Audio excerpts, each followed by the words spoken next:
diligent to present yourself approved to God, a worker who does not need to be ashamed, rightly dividing the word of truth. And I'll have Pastor read the Messiah also, so that you can hear again. So nagingon siya diri mga igsoon, panikamuti, pag-ayo ang pagpakita sa imong kaugalingon sa tubangan sa Dios ingon nga iyang nahimutan, usa ka magtatrabaho nga dili kinahanglan magakaulaw nga sa hustong paagi magapanudlo sa pulong sa kamatuoran. So, my message is about rightly dividing and understanding the Word of God.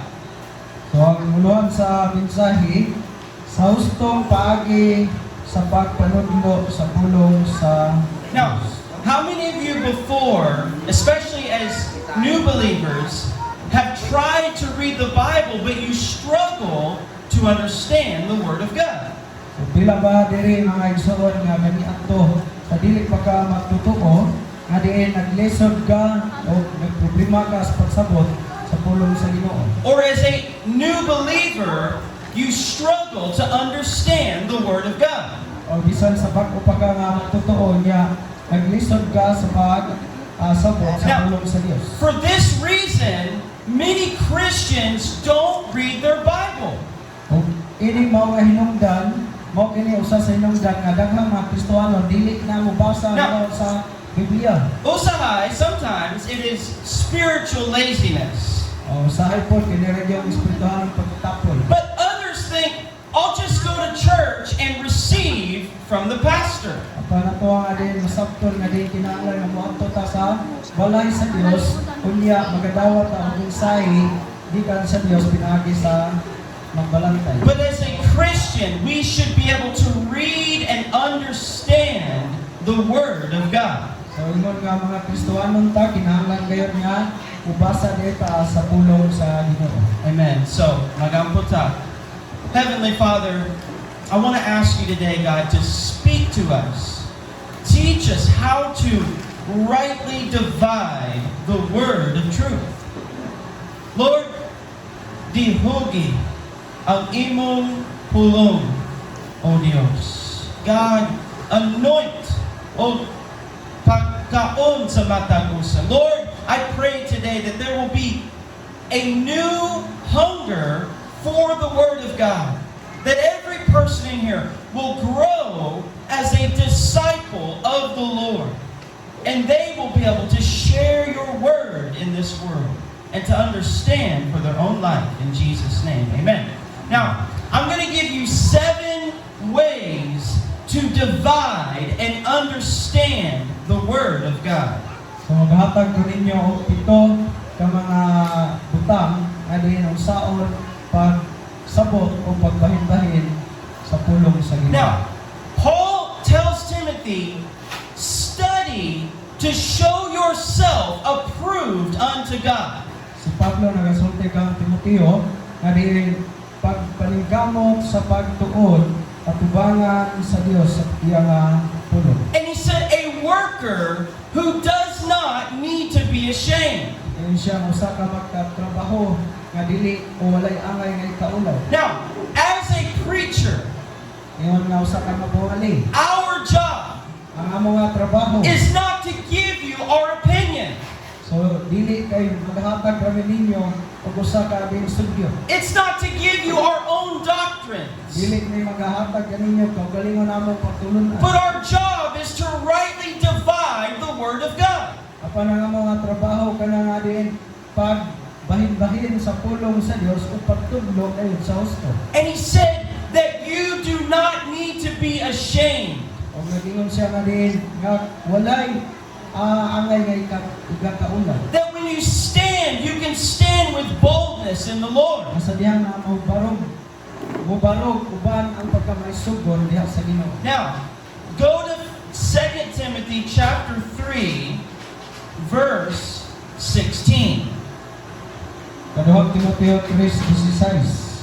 The word says, all Scripture is given by inspiration of God and is profitable for doctrine, First. for reproof, for correction, for instruction in righteousness, verse 17, that the man of God may be complete, thoroughly equipped for every good work.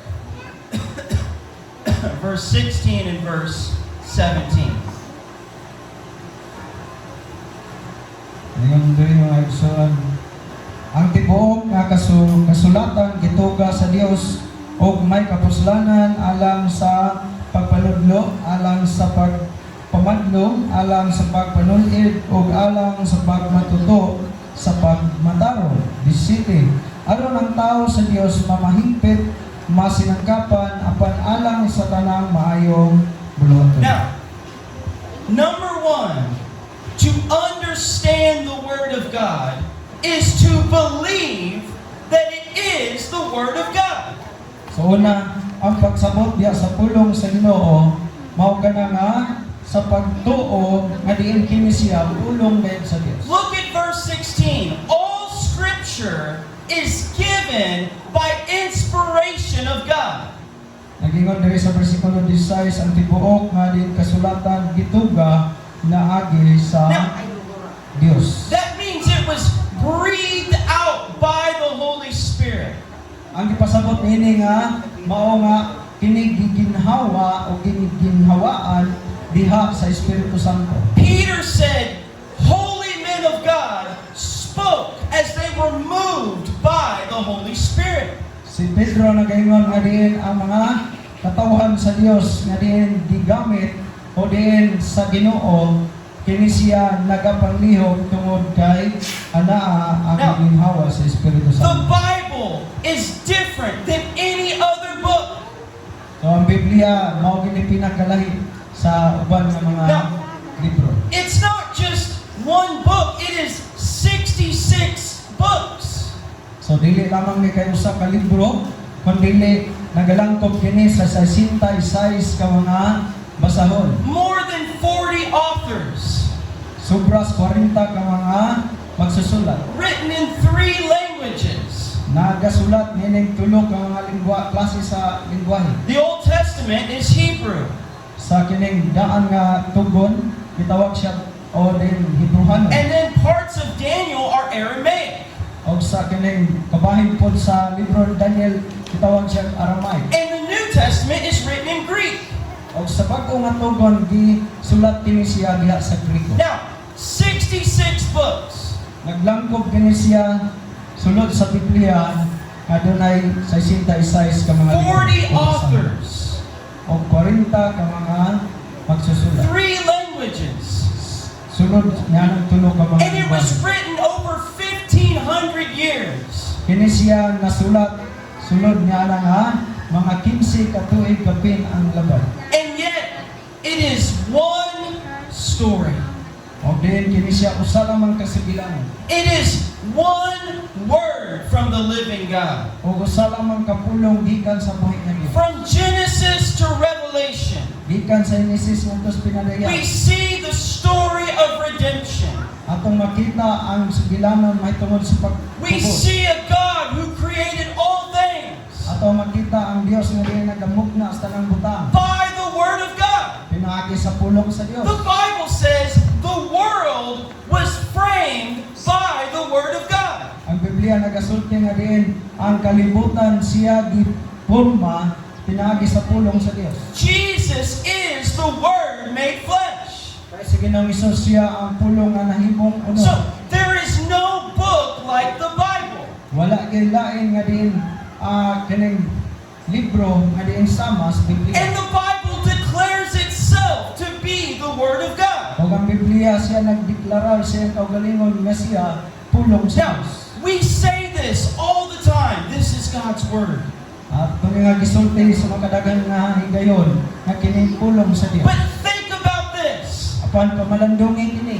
This is the Word of the living God. Kini mao ang pulong gikan sa buhi nga Dios.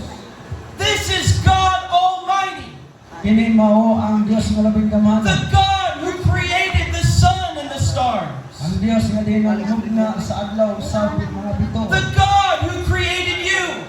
ang Dios nga diin nagaumol kanimo. And He has given you His Word. Og siya nagahatag diha kanimo sa iyang pulong. If you had an audience with the governor, Nga kung ikaw dunay kung anaa kay kining mga tawo nga diin naa sa gobyerno or the president, o mga pangulo or a king in this world, o ang hari ning kalibutan. you would be excited. So siguro ikaw malipayon I have an audience with the king. nga dunay tawo nga diin nagatanaw kanimo usa ka hari. When you pray, Sa diyang ikaw nagaampo, when you open your Bible, sa diyang ikaw naga-apres mong you Biblia, have an audience before God. dunay usa nga diin nagatanaw kanimo tubangan sa Dios. And you are able to hear the voice of God. O din siya andam nga mamati kanimo sa pulong sa Now, Dios. He said all Scripture is given by inspiration of God. So naging siya ang tibuok kasulatan gituga diha pinaagi sa Dios. For doctrine, Diha sa kining pagtulunan for reproof, o pagpadlong, for correction, kining koreksyon, and for instruction in o righteousness. diha pagmatuto, diha sa pagkamanaro. Now, verse 17, that the man of God may be complete, thoroughly equipped for every good work. Sa 17 aron ang tao sa Dios mamahigpit, masinangkapan alang sa tanang maayong buluhaton. Aron ang tao sa Diyos mamahingpit. See, pinaagi sa pulong sa Diyos. See, Jesus said, ang akong pulong mao ang espiritu o kinabuhi. Sa Ginoong Hesus nga niyang pulong mao ang espiritu kinabuhi. Spirit and life. Amen? How many of you, when you heard the Word of God, there's life in your heart? Sa pila ba kaninyo nga diin nakalungog sa pulong sa Ginoo, kanya adunay kinabuhi at daga lihok sa inyo nga kasingkas. That's the sword of God's Word, Mao kana ang espada sa pulong sa Dios. changing your heart. Nga diin nagabag-o sa imong kasingkas. So we must believe this is the Word of the living God. Sa pinalanday kita nga doon tay pagtuo nga kini siya mao ang pulong gikan Because sa buhi mo. if this is just another book, Nga kung gini ang gikan sa lain nga libro, if this is just the opinion of man, so dili kini siya kani mga opinion lang o nauna lang sa tao. if this is not the Word of God, then why would I obey and follow the Bible? Nga kung kini dili pa hinuod nga pulong gikan sa buhi nga Dios, anong mutahod man ta? But if this is God's Word, then my whole life should be devoted to reading and obeying the living God. Kung kini siya tinuod gyud nga gikan sa Dios o pulong sa Dios o sa ato nga tibuok nga kinabuhi ato nga ihimuon nga diin maikagon gayon nga musunod sa pulong sa Ginoo. Let's go to John chapter 5. Now, remember, Jesus said, sanctify them by your word. Thy word is truth. Sa Ginoong Hesus nagaingon nga diin balaan na sila pinaagi sa imong mga pulong tungod kay imong pulong kamatuoran man. David said, how can a young man cleanse his way? David nagaingon unsaon man sa usa ka batan-on nga diin maputli ang iyang dalan. Now, notice, batanon, young man, bata pa. Nga naman, kahit adunay, daghang mga temptations para sa mga batanon. So David said, how can a young man cleanse his way? So mao nga si David ingon siya unsaon nga maputli ang dalan sa usa ka batan-on. By taking heed to the word of God.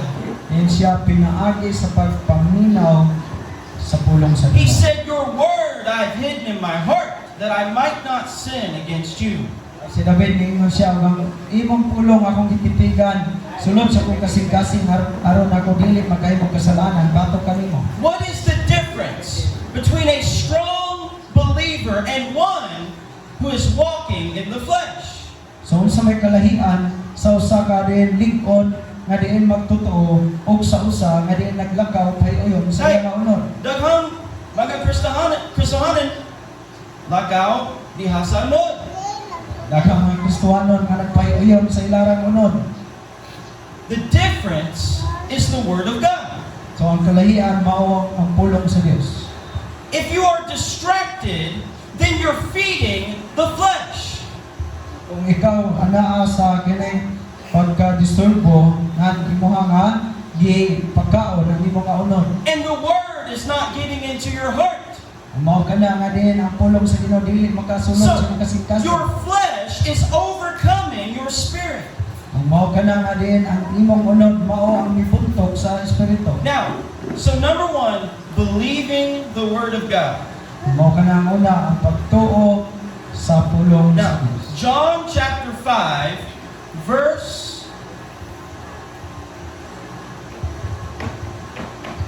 Let's see here.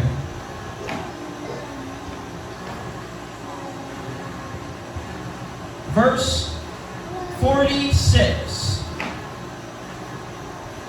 and 47. Verse 39. Oh no. Try to think the way first. So you search the scriptures, for in them you think you have eternal life, and these are they which testify of me. So verse 39 first. Kamo nagasusi sa mga kasulatan kay nagahuna-huna man kamo nga pinaagi niini makakaplag kamo sa kinabuhi dayon. Now- Nani Oh, go ahead. kini mao ang nagapanghimutuod mahitungod kanako. Now, number two, how to understand the Word of God. So ikaduha, unsaon pagsabot diha sa pulong sa Dios. The Bible is about Jesus. Ang Biblia kini siya mahitungod kang Ginoong Hesus. Now, there are many doctrines. Adunay daghang pagtulunan. There is great history. Adunay dako nga diin sugilanon. There is prophecy. Adunay mga panagna. There are promises of God. Adunay mga saad sa Dios. But the Bible is about Jesus Christ. Apan ang Biblia kini siya mahitungod lamang kang Ginoong Hesus. From Genesis to Revelation. Gikan sa Genesis ngadto sa pinadayag. So when you read the Bible, Sa dihang ikaw magabasa sa Biblia, look for Jesus. tan-awa si Hesus. Now, look what he said. You search the scriptures, for in them you think you have eternal life, and these are they which testify of me. So, Jesus said, the scripture testifies of me. Si Ginoong Hesus nagaingon nga din ang kasulatan nagapanghimutuod mahitungod kanako. Now, he was talking about the Old Testament. Siya nagapasabot ngadto sa daang tugon. He was talking to the Pharisees. Siya nagasulti ngadto sa mga They pariseo. were scholars in the Word of God. Nga diin sila nagasusi sa pulong sa Dios. They knew the law of God, Nahibalo sila sa balaod sa Dios. but they didn't see Jesus Christ, Apan wala nila makita si Ginoong Hesus. the Messiah that was promised to them. Ang Mesiyas nga diin gisaad alang kanila. He said, you have knowledge, but you don't see the Messiah. Nagingon siya, doon na kamoy kahibalo apan wala ninyo makaplagi So, ang Mesiyas. Even when you read the Old Testament, Abisan ikaw magabasa sa daang tugon, look for Jesus Christ. imong lantawon gayon si Ginoong Hesus. Now, look at verse 46 and verse 46. For if you believed Moses, you would believe me, for he wrote about me. Sa 46, kung kamo nagatuo man kang Moses nan manuo tuo usab unta kamo kanako kay siya nagsulat man mahitungod kanako. Now, who is Moses? Kinsa man si Moses? Moses wrote the first 5 books of the Bible. Si Moses siya ang nagasulat sa una nga 5 ka basahon. o libro. Ang balaod sa Diyos. Now, John 1, mingon si Apostle Juan, ang balaod ni Abot pinaagi kang Moses upon ang grasya o ang kamatuoran niabot pinaagi ni Kristo Jesus. Amen. See, Moses gave ang balaod sa Diyos. Amen? Now, Jesus said, He wrote about me. Si Ginoong Hesus nagaingon siya nagasulat, may tungod ka nako. Now, you never hear the name Jesus until the New Testament. So wala tayo madunggan ngalang Hesus hangtod gikan dito sa daan nga tugon hangtod na makaabot ka diha lamang sa bagong tugon. But Jesus is all throughout the Old Covenant. Apan si Ginoong Hesus anaa siya sa kinatibuk-an nga mga kasabutan. Where do we first see Jesus Christ? So asa man tauna nga makakaplag ni Ginoong Hesus? Genesis 1:1. In the beginning, God created the heavens and the earth. So diha sa Genesis Kapitulo 1, versikulo 1, diha imo makaplagan una si Ginoong Hesus. Now, God created the heavens and the earth. Ang Dios nagabuhat sa langit ug sa yuta. John chapter 1. Sa, In the beginning was the Word, sa Juan 1:1 sa sinugdan mao ang pulong. and the Word was with God, O ang pulong kauban sa Dios. and the Word was God. O ang pulong Dios. And the Word became flesh and dwelt among us. O ang pulong nahimo nga unod og migpuyo kauban kanato. And all things were created by Him. O ang tanang mga butang na mugna tungod kaniya. Jesus Christ is the Creator.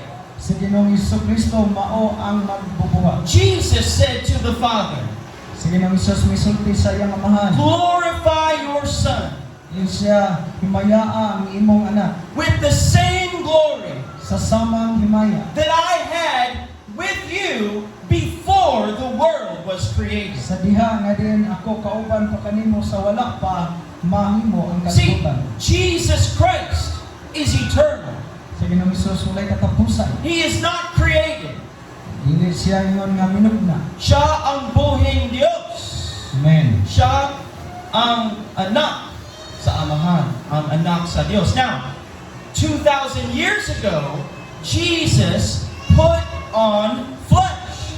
So 2000 lang kapin katuig ang milabay nga si Ginoong Hesus nagasulog sa ulo. So, now, He has two natures. O karon anaa siya anaa kining duha ka mga kinaiya nagalungtad. Tao o Diyos. Anaa ang kinatibuk-an sa pagkatao o sa pagkadios. Bisan human sa pag-ibanhaw after the resurrection. Mayroon si Jesus, touch sa akong kumot and my side. Kay, a spirit does not have flesh and bone like you see that I have. Human siya pagkabanhaw gihingan si Tomas ihikap ang imong kamot sa ako ang kilid. Tungod kay ang espiritu wala man ay unod. So, bisan karon si Jesus, tao o Diyos. Oh. Amen? The Bible speaks about the man, Jesus Christ. Ang lalaki, si Jesus. The man. Amen? Now, mao ang gugma sa Diyos. God came down for us.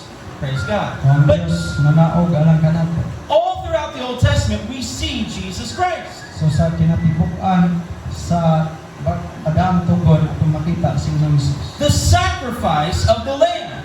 Ang sakripisyo o ang halak nga mao ang kordero. That points to Jesus. Kini siya nagapasabot kang Ginoong Hesus. Siya, mingon si Juan the Baptist, tanawa ang kanero sa Diyos. Look, the Lamb of God. See? Amen. So, dito sa Kalayo, the three Hebrew children, Nebuchadnezzar saw a fourth man in the fire, and he said, he looks like the Son of God. So samtang ang tulo ka mga batan-on sa Drachmisa o Abednego dito sa udno sa Kalayo, kunya karon pagtan-aw ni Nebuchadnezzar nga hari, nakita niya ang upat o gamusa sama sa dagway sa anak sa Dios. The Bible even speaks of types and shadows. O kini siya nagapasabot may tungod sa tipo o mga landong lamang. Now, in the Old Covenant, there were were many shadows that pointed to the new covenant, but the Bible says the substance is in Christ. So dito sa tugon kini siya nagapasabot diri sa bag-o nga tugon nga kadto siya mga timpo lamang o mga landong lamang apan kini siya hisgot nagapasabot kang Ginoong Hesus. So when you read the Word, look for Jesus Christ. Sa diyang mubasa ta sa pulong sa Ginoo ato nga makita si Ginoong Hesus o atong tan-awon si Ginoong Hesus. Amen.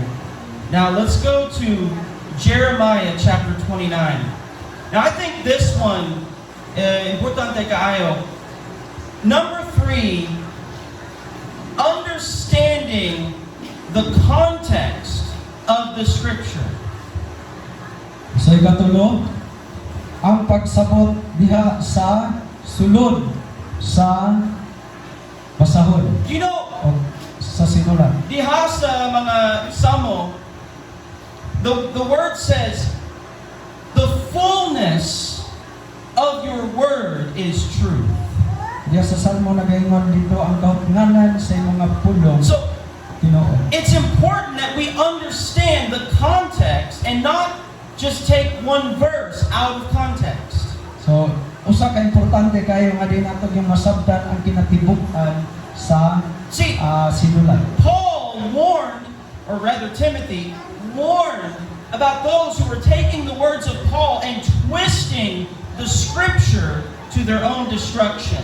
So si Pablo nagasulat o nagpasidaan sa mga tao nga diin ni kuha o misabot sa pulong ni Pablo unya gituis ang kasulatan. Now, I want to give you an example.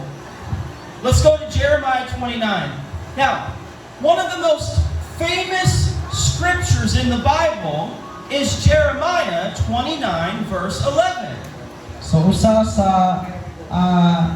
nailado nga diin kapitulo diri sa kining Biblia kining libro ni Jeremias 29. Now look at this. For I know the thoughts that I think toward you, says Lord, thoughts of peace and not of evil, to give you a future and a hope.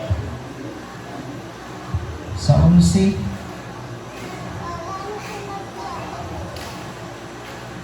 so ngayon siya diri mga igsoon. Kaya ako mahibalo sa mga huna-una nga ginahuna ko alang kaninyo. Nagaingon si Yuban, mga huna-huna sa pakigdait o dili sa kadaotan sa paghatag kaninyo o paglaom sa inyong kaugmaan. Now, praise God. That is for us. Amen? Ano siya para gayon nato. But here's what I want you to see.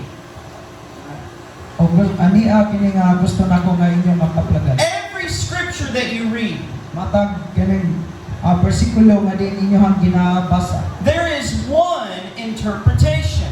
Aduna lamay usa ka paghubad. But the word can be applied to your life because it is the living word of God. O ang pulong nga din imo nga mahimo nga i-aplikar sa mga kinabuhi tungod kay kini siya pulong man gikan sa Now, nga Dios. let me show you what I'm talking about.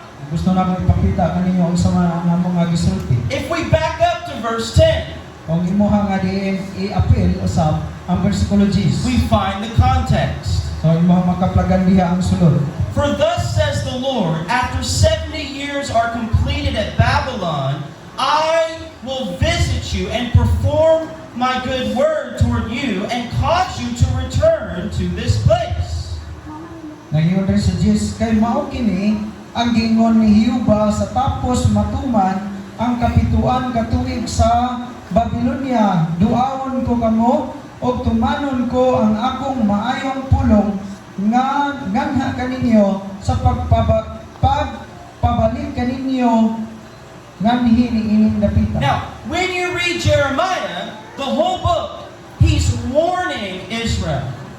Kung imong basahon ang kinatibuk-an sa libro ni Jeremias, kini siya nagapasidaan sa Israel. About Babylonian captivity. May tungod sa ilang pagkabihag ngadto sa Babylonia. Because Israel had sinned against God.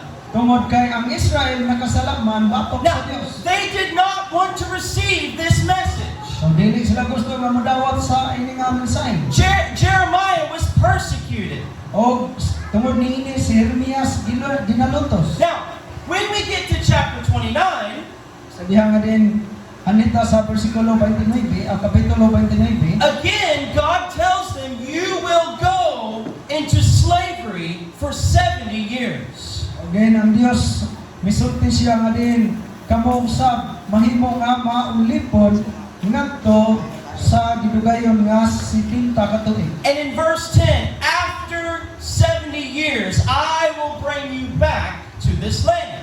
O sa versikulo 10 ning sulti nga din human sa 70 ka tuig nga kamo naulipon na tuman kini ako kamo nga ibalik kung ipahigawas gikan sa kaulipnan. And then verse 11, Kay, nasayo ko ang mga plano para kaninyo. I know the plans that I have for you, says the Lord. Amen. Now, what I'm trying to show you, that is the interpretation. Ang among gipakita kaninyo nga kini siya mao ang paghubad. You can see that God is speaking to Israel. Nga imo nga makita nga ang Dios nagasulti ngadto sa Israel. Pero, kita, mga anak sa Diyos. Kita ang katawan sa Diyos. So, this word speaks to us.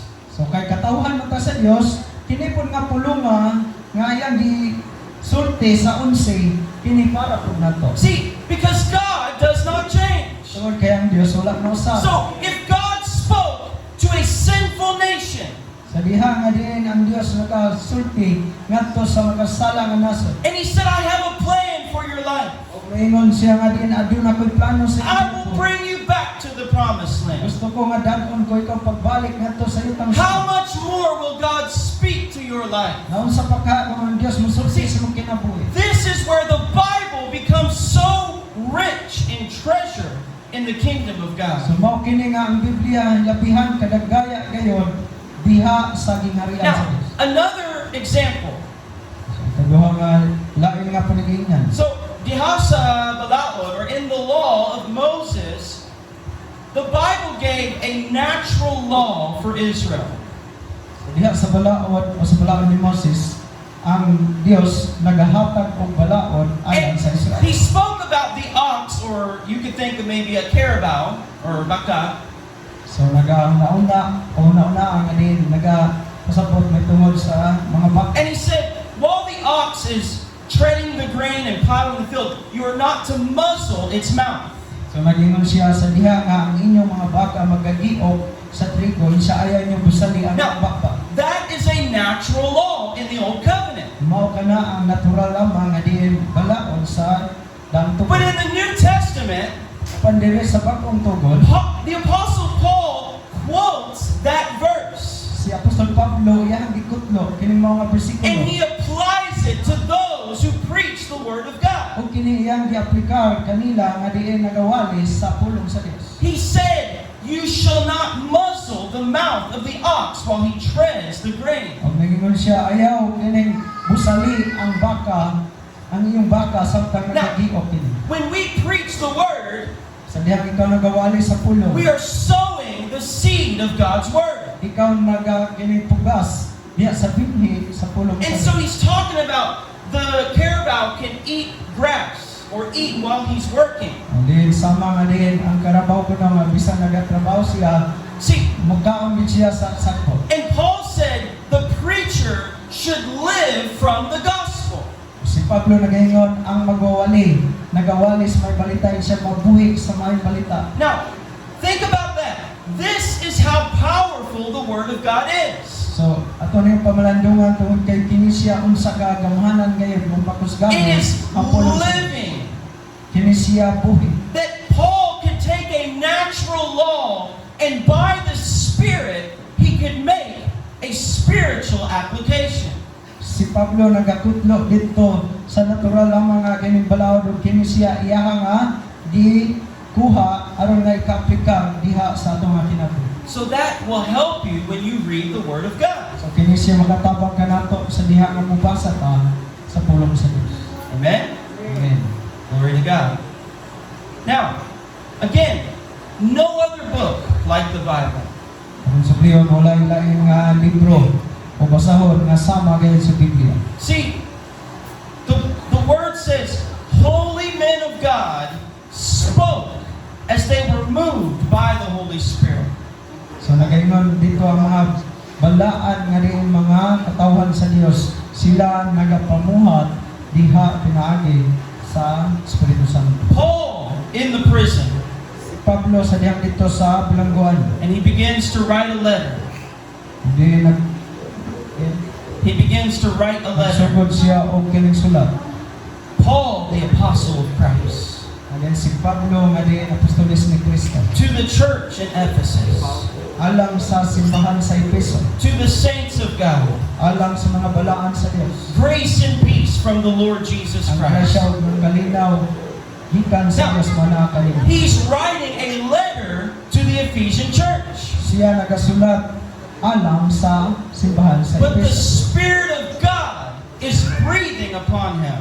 Kaya ang Espiritu sa Dios may ginhawa man diha kaniya. And that letter arrives in Ephesus. O kanang nga kining mao nga sulat dito nahimo dito o niabot ngadto sa Efeso. And they begin to multiply and pass it out to the other churches. O kini nagsugod sa pagdaghan o gipasa ngadto sa pagkakasimbahan. In another book, Paul said, make sure this letter is read in every church.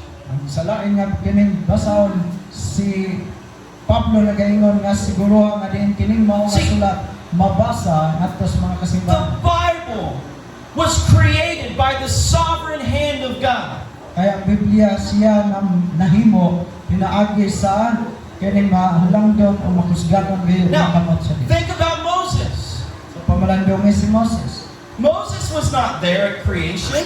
Si Moses wala sa panahon sa kabuhatan. None of us were there. Wala ko sa nato nga naa dito. But Moses met face to face with God. Apan si Moses iya nga gikahibalag ang Dios nawong sa nawong. And God told him the history of creation. O ang Dios misaysay kaniya sa mahitungod sa kabuhatan. And God said, let there be light. Ang Dios ningon nga diin og ang kahayag motunga. Moses couldn't think of that himself. So wala maguna-una si Moses alam na siyang He would kagalingon. not have thought that God could create by the spoken word. Wala niya na kining una-una nga diin ang Ginoo makahimo sa pagsulti o mahimo ang The kalibutan. word create means to make from nothing. Ang pulong nga diin paghimo, pagbuhat, kini siya namugna gikan sa wala. See, God is eternal. Kaya ang Dios walay katapusan, There's no beginning. walay sinugdanan, There's no end. walay katapusan. And He created all things by speaking into existence. O iyang gimugna ang tanang mga butang pinaagi lang sa pagsulti. Amen? Amen. Holy men of God were moved by the Holy Spirit. Ang mga balaan ng katawan sa Dios nagapamuhat tungod sa Espiritu Santo. So remember, everything you read, there is one interpretation, but there can be different applications. Sa atong hinumduman nga diin matag pulong atong binabasa usa lang ang paghubad niini apan daghan ang aplikasyon. Now, number 4, I don't know the Messiah, but understanding the genre or the different classes of books in the Bible. So ato nga sabton ang nagkalain-lain nga diin basahon diha sa Biblia. Not every book is the same. Tanan nga diin basahon sama. See, Genesis literally means the beginning. Ang Genesis gitawag siya o gipasabot sinugdanan. Revelation is a prophecy, and it means Gipedayag is to reveal, to pull back the curtain and to reveal what has not been seen. So ang pinadayag gipasabot nga diin iyaha nga gikuha ang tabi aron nga mapadayag. Panultihon, mga Proverbs, is kaalam, gikan sa Dios. Amen. Ang bihon gipasabot So- siya og kaalam. Different books have different purposes. So matag libro adunay lahi-lahi nga din katuyoan. Now, Matthew, Mark, Luke, and John. Ang kining upat gikas Mateo ngadto sa Juan. That's the life and ministry of Jesus Christ. Mao kini ang kinabuhi ug pagministeryo ni Ginoong Hesus. I want you to see this. Understand there are multiple witnesses. So ato nga sabton nga dunay daghan nga diin mga saksi. When you read the Bible, Sa diya nga magbasa kas Biblia, you will find multiple witnesses. imo makaplagan ang daghan nga diin mga saksi. So, the life of Jesus. Kinabuhi ng Ginoong Hesus. It's not just one book, Dili lamang usa ka libro, but basta 4 books that give you the life and ministry of Jesus Christ. pan ang upat ka mga basahon kini siya imo makaplagan may tungod kang Ginoong Hesus. Now, the same is true for learning doctrine. So sama usab kini og tinuod kana nga pagkakat-on may tungod sa pagtulunan. For example, mahitungod sa imperno. Adunay daghang mga bersikulo. Many mga saksi, many witnesses. Amen? So not just one verse, but many verses that tell you the same thing. So di lang usa ka bersikulo imo makaplagan kundi daghan nga diin siya nagpamatuod o nagasulti sa samang butang. So, for example, Jesus Christ is God. So pinanglitan si Ginoong Hesus siya Dios. Daghang mga bersikulo. Isaiah 9:6, He will be called the mighty God. So Isaiah kapitulo 9 bersikulo 6. John 1, o usa ka Dios. He is God made flesh. Sa Juan 1:1 siya nga diin pulong nahimong unod. Titus chapter 2, our great God and Savior, Jesus Christ. Sa Tito kapitulo 2 siya ang dako ug manluluwas nga Dios. In the Gospel of John, Thomas said, my Lord and my God.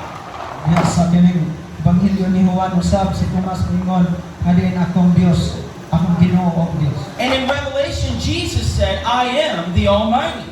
Og dito sa pinadayag ningon siya ang gamhanan. See, there are many witnesses. Daghan kayo mga saksi. So when you read the Bible confirms itself.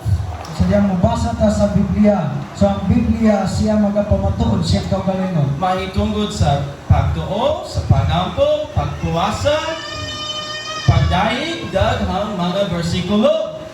So whatever truth you find, you will find it all throughout the Bible. So imo ang makaplagan ang kamatuoran diha lang ang sulod sa Biblia. So this is why it's important to understand genre and different types of scripture. Usa kini ka importante nga din ato gayon nga din masabtan ang tanang tipo So klase sa kasulatan. if you want to learn about prophecy, O ikaw gusto nga din makasabot o makakaton may tungod sa panagna. you can start reading the prophets. Nagsugod ka sa pagbasa sa mga propeta. Isaiah, Isaias. he prophesied to Israel, but he also spoke about a new heaven and a new earth. So siya kinipanagna may tungod sa Israel kung siya usab nagasulti may tungod sa bagong langit o bagong yuta. Revelation, it tells the future of the world. O ang pinadayag nagasulti usab sa umalabot sa kalibutan. So, look in the book you're reading. What is the purpose of this book? So tanawa sa libro may mga ginabasa unsa may katuyuan ini mao nga basahon. Paul's books are all letters. Sa mga sulat nga Apostol Pablo ang tanan kini siya gitawag og mga basahon. Some of them are to churches and others are to individuals like Timothy or Philemon. Ang uban niini gi-address nato sa kasimbahanan o ngadto kang Limon o ngadto pod ni Timoteo o alam pod nato. Now, let's go to Matthew chapter 26. Number 5 is understanding the Old and New Covenant. So ikalima ang pagsabot sa daan nga tugon o sa bagong tugon. So, Matthew 26, verse 27 and 28. Then he took the cup and gave thanks and gave it to them, saying, drink from it, all of you, for this is my blood of the new covenant, which is shed for many for the remission of sins. Verse 27 and verse 28. Versikulo 27 o 28. O gikuha niya ang kupa, o sa nakapasalamat na siya, kanila gihatag kini niya nga nagingon, uminom kamo niini, kamong tanan, 28. Kay kini mao ang akong dugo sa pakisaad, nga igaula alang sa daghan, sa kapasayloan sa mga sala. So, the Old Testament is the Old Covenant. So ang daan nga din kasabutan, ang daang tugon, sumano siya ang daang kasabutan. Under the Old Covenant, you were not allowed to eat pork. So ilalom sa daan nga tugon o kasabutan, dili ta makakaon og baboy. Hala? Wala na John. Wala na John baboy. Wala na Thanksgiving. Dito sa Old Covenant. Amen? Pagjoy. Frank Joy. Praise God. Maybe that's dirty also. So, there was a law given to Israel, and many things you were not allowed to do. So daghan nga mga butang nga din dili wala gitugot nga atong pagabuhaton. But in the new covenant, Jesus Christ shed His blood and cleansed all of that. Apan sa bagong tugon si Ginoong Hesus iyang giula ang iyang dugo o aron sa paghinlo kanatong tanan. Now, I want you to see this. Think about the sacrificial system. So una ang mga sistema sa paghalad. In the Old Testament, they had to offer lambs for their sin. So dito sa daan nga tugon adunay kining paghalad nga karniro alang sa inyong sala. And in the New Covenant, Jesus is the Lamb of God. Og sa bagong tugon si Ginoong Hesus mao na ang gitawag og kordero sa Dios. There was a temple, Adunay templo. and that was the only place the high priest could offer the sacrifice for sin. Mao lamang kini ang bukto nga dapit nga din ang labang saserdote magahalad alang sa inyong sala. Now, think about this. So pamalandongi kini. About just a few years after the crucifixion, that temple was destroyed in Israel. So pamalandongi kini sa kining human sa kining wala pa ang pagkabanha o pagkadansang, so ang kining mao nga templo na hugno og naguba. Now, that temple today is not standing in Israel. There's a little bit, but it's not standing. So kanang nga templo karon wala pa magabarog For dito sa Israel. 2,000 years, there's no temple to sacrifice. Sulod niya nang mao gidugayon 2,000 na kapintuig ang milabay walay sa halad sakripisyo. There are many today who believe the Old Testament, but they do not believe in Jesus Christ. Daghan karon nga din nagatuo sa daang kasabutan pero wala mo tuo kang Ginoong Hesus. But they can't even fulfill the law because there's no temple. O wala matuman unsa man ang nas pala tungod kay wala may templo. Because after Jesus shed His blood, Apan human nga si Ginoong Hesus miula siyang dugo. there's no more need for the temple. Wala na magakinahanglan pa ni atong mao nga templo. And for 2,000 years, there's no sacrifice in Jerusalem. Og sulod niya nga 2,000 kapintuig nga milabay wala na halad sakripisyo dito Because sa Jerusalem. Jesus said, "This is the blood of the new covenant." Kaya si Ginoong Hesus mingon siya kini mo ang dugo sa daang kasabutan. Think about the power of God's word. Nang pamalandungi ang gahom sa pulong sa Dios. God provided a temple for the Jews. Kaya ang Dios siya nagahatag man og templo alang sa mga Hudiyo. But in the new covenant, we don't need a lamb because we have the Lamb of God. Apan diri sa bag-o nga kasabutan wala ta nagkinahanglan og karnero tungod kay naa naman ang kordero sa Dios. We don't need a priest because Jesus is the great high priest. Wala na ta magkinahanglan pa og labang pare tungod kay si Ginoong Hesus siya man ang labang pare. And He offered Himself. Og iyang gihalad iyang kaugalingon. And we don't need a temple because the Bible says we are the temple of the Holy Spirit.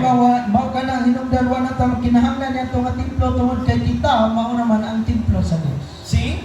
So, Jesus fulfilled Hesus nagyaha nga gituman Now, natuman niya ang daang kasabutan. we still read the Old Testament.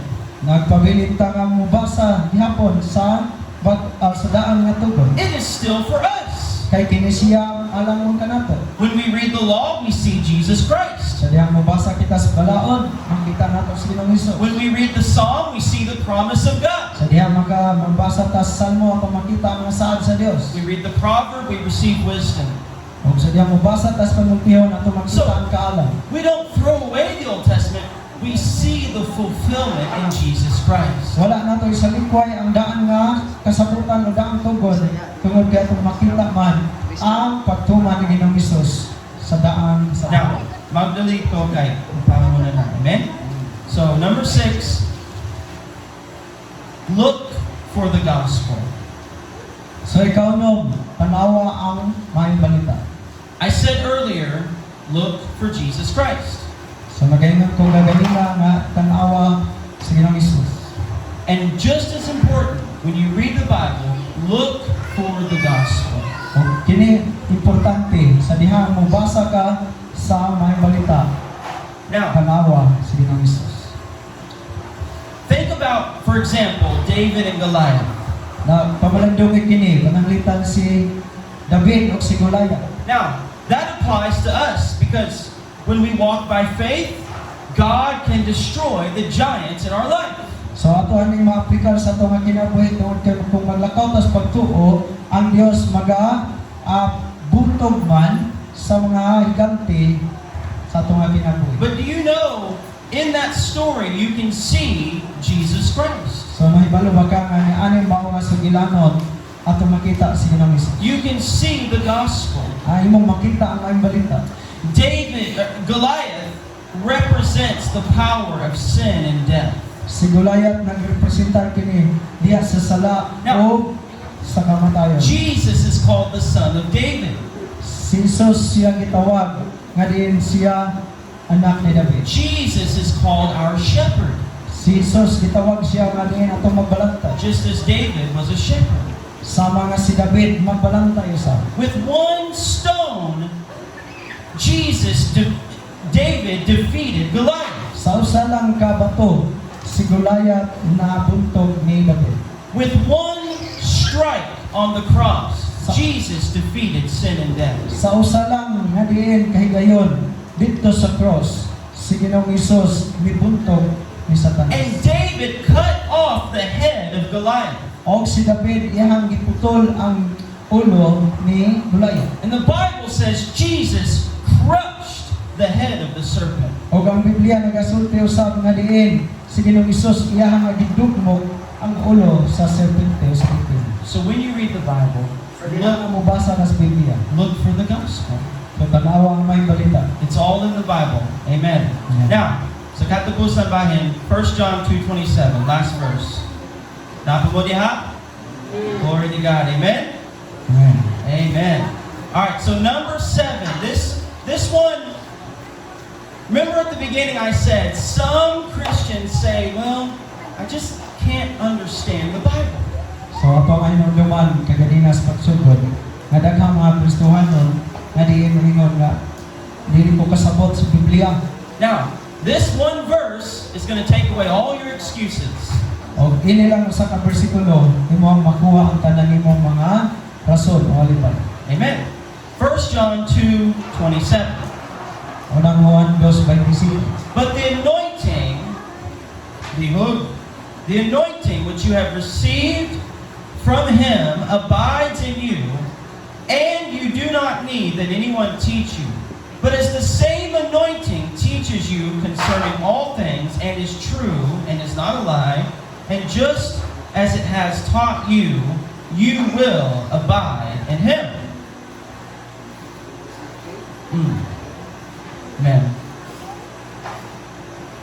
So unang Juan 2:27. Hinoon ang pagdihog nga inyong nadawat gikan kaniya nagapabilin diha kaninyo og kamo wala magkinahanglan nga aduna pay magatundo kaninyo og maingon nga ang iyang pagdihog kaninyo nagatundo man kaninyo mahitungod sa tanang butang o matuod man kini o dili bagak nan sumala sa gitudlo niini kaninyo pabilin kamo diha kaniya. The anointing that abides in you will teach you all things. Dayon siya nga ang dihog nga nagpabilin diha kaninyo mao ang magatudlo sa tanang butang. What is the anointing? Naon sa man ning dihog? It's the power of the Holy Spirit. Sa kini kagahom gikan sa Espiritu Santo. It comes from the Holy Spirit. Gikan gayud sa Espiritu Santo. Now, Jesus said, the Holy Spirit will guide you into all truth. Sige na Jesus mismo ngayon ang Espiritu Santo mao mutultol kaninyo So- sa tibuok nga matuoran. When you read the Bible, you need the Holy Spirit to anoint your heart and mind that you may have understanding. Sa diha nga mobasa ka sa Biblia nagakinahanglan ka sa dihog gikan sa Espiritu Santo nga magadiyog sa imong nauna o sa mga kasing-kasing nga ikaw makasabot sa imong nga gibasa sa bersikulo o Biblia. Amen. So, from this day, none of you have any reason that you can't open, read, and understand the Word of God. Magikan karon nga adlaw wala na gyud rason nga diin moyon ka dili kumuabli sa Biblia. Holy men of God spoke as they were moved by the Holy Spirit. Kaya ang mga balaan nga katawhan sa Dios sila na nagsulti o nagapamuhat tungod sa Espiritu Santo. And even God Himself wrote with His finger the Ten Commandments on the stone. Ang bisan pa nga diin ang tudlo sa Dios nagasulat nga diin sa pulo ka sugo o sa Yeah. Moses. The Bible said, I will take that heart of stone Ang Biblia nagasulti nga diin ang kuhaon ang batuon nga kasing-kasing. and I'll give you a heart of flesh. Ang yayahan hatagan o pulihan niya o punod nga kasing-kasing. In the Old Covenant, God wrote on stone from the mountain. Dito sa daan nga tugod, gisulat pinaagi sa duha ka papan dito gikan sa bukid sa Sinai. But in the New Covenant, Pandiri sa bag-ong tugod, God did not write on stone. ang Dios dili niya isulat sa papan sa bato. The Lord Himself came down from that holy mountain. Ang Dios mismo nanaog gikan ang balaan nga bukid. And He became flesh. The Word became flesh. O ang unod nahimong ang pulong nahimong unod. And in the New Covenant, He doesn't promise to write the Word on stone. He said, I will write my Word on your heart. So diri sa bag-o nga kasabutan wala siya magsaad nga din ang iyaha nga pulong iyang isulat, iyang balaod iyang isulat sa bato apan kini siya nagingon iyang isulat ipatik sa imong nga kasing-kasing. Amen? So, maningit naman. Amen. Amen. Let's just worship God today and let's thank Him for His Word. You know, Kasi mahulong Dios ang atong pamalandungan ang iyang pulo. we are so blessed that we have access to the Word of God. Kung kay hilabihan kita kabulahan ng mga tao nga doon na natay kini kagian sa pulong sa Dios. Isayo ba mo niya, bisan karon adunay daghang mga nations nga walay Bible. Sa balong Korea. nga daghang mga nasod karon nga walay Biblia sa North Korea Tungod sa government, tungod sa mga pamalawan dito. adunay persecution, Doon ay mga paglutos. and so many of us, we have this precious gift and yet we neglect it. So, daghan sama sa kanato nga din daghan nga din bililhon ng mga gasa pero bisanin ko ini. I remember seeing Christians in China on a video. Ako nagakita og Kristohanon sa kining salida lang diha sa kining cellphone sa China. And when they received Bibles for the first time, Og siya kadawat sa unang higayon sa Biblia. they were weeping and crying to God, Siya hilak pag-ayo at ubanan sa Dios. Lord, you have brought your word. Ingon siya nga Ginoo imong gidala kini imong pulong. We are on this side of the cross. So naa siya sa pikas bahin sa Dios. We have the full revelation of God's grace. At ang kita dunay kinatibuk-an nga diin gipadayag tungod siya nga grasya. We have His promise. At doon na kita mga saad gitanin. So, as we sing, let's give God praise. And I encourage you, don't neglect the Word of God.